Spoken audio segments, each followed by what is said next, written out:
Yes sir, आज का stock है स्टाइरेनिक्स परफॉर्मेंस मटेरियल्स लिमिटेड। स्टाइरेनिक्स, STYRENIX। थोड़ा ये कंपनी देखिए बहुत बार हैंड्स चेंज की हुई है, बहुत बार नाम चेंज की हुई है। और जब भी नाम और हैंड्स चेंज होते हैं तो कंपनी में परफॉर्मेंस में भी बहुत फर्क पड़ता है।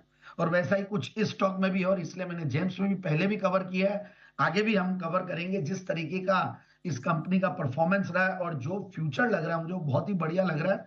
देखिए इसके यूजर इंडस्ट्रीज देखिए, अगर इंडिया में अगर कंजम्पशन की थीम चल रही है तो certainly it is one of the biggest beneficiaries, क्योंकि ये जो प्रोडक्ट बनाती है जनरली हाउस होल्ड आइटम्स में, कंस्ट्रक्शन में, हेल्थ केयर में, पैकेजिंग में, टॉयज, ऑटोमोटिव, ये सब में एबीएस, मतलब इनफैक्ट ऑटोमोबाइल में हम देखते हैं जो पॉलीमराइज प्लास्टिक रेजिन है वो एप्सोलन बोल के इनका प्रोडक्ट है। सो ओवरऑल एक फैंटास्टिक कंपनी है और मुझे बहुत इंप्रेस करती है क्योंकि इसके फंडामेंटल्स भी बहुत बढ़िया है। और देखिए स्टार्ट हुई थी 1973 में कंपनी, और एबीएस प्लास्टिक्स के नाम से था। फिर उसके बाद बहुत सारे इंटरनेशनल कंपनीज अलग अलग आई और नाम चेंज हुआ, इनियो स्टाइरोल्यूशंस। फिर बाद में हुआ स्टाइरेनिक्स परफॉर्मेंस। जब भी हैंड्स चेंज होते हैं तो नाम चेंज होता है, तो मुझे दिखा कि परफॉर्मेंस में भी बहुत फर्क पड़ता है। और बहुत बढ़िया बात यह है कि मार्च क्वार्टर का अभी तक रिजल्ट आया नहीं है। मार्केट्स में स्मॉल कैप मिड कैप चल रहे हैं, और मुझे लगता है कि ये स्टॉक भी देखिए जिस तरीके के पास्ट में रिजल्ट्स दिए, दिसंबर 2023 में 35 करोड़ का पैड था, उसके सामने 48 करोड़ का पैड दिसंबर वाले महीने में। कौन कौन नोट्स पढ़ रहा था, दे वर वेरी इंप्रेसिव। इनफैक्ट कुछ इन्होंने, इनके में क्रेडिट रेटिंग देख रहा था तो उसमें ये लोग वॉच में थे, रेटिंग्स वॉच में, क्योंकि इन्होंने एक एक्विजिशन किया है। इन्हीं की एक ग्रुप कंपनी है जिसको इन्होंने, थाईलैंड की कंपनी जिसको इन्होंने एक्वायर किया।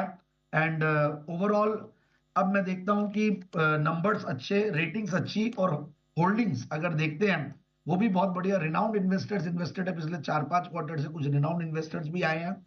एफआईआईज डीआईज ने भी अपनी होल्डिंग को बढ़ाई है मार्च क्वार्टर में, तो करीब 15% के लगभग वो लोग होल्ड करते हैं।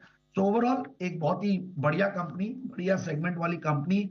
और टेक्निकली भी देखें तो काफी अच्छा रिस्क रिवॉर्ड रेशियो है। खराब समय पे भी मार्केट्स में ये अपने 200 डेमास को नहीं तोड़ा था, थोड़े दिन के लिए जरूर तोड़ा, फिर वापस से अब अपने 50 डेमास के ऊपर आ गया है। 3097 का पहले हाइस बनाया हुआ है। तो इस बार जो मैं टारगेट दे रहा हूं 3350 का टारगेट है। और 20 वेमा भी अगर देखें तो 2690 है, क्योंकि ये बहुत जरूरी है इस मार्केट में, क्योंकि नीचे के लेवल से मिड कैप स्मॉल कैप भी चल चुके हैं।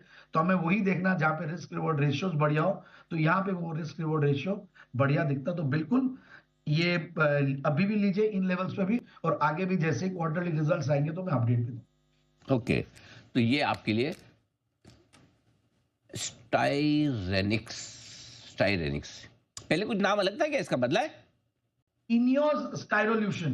हाँ, आइनियस स्टाइरेशन।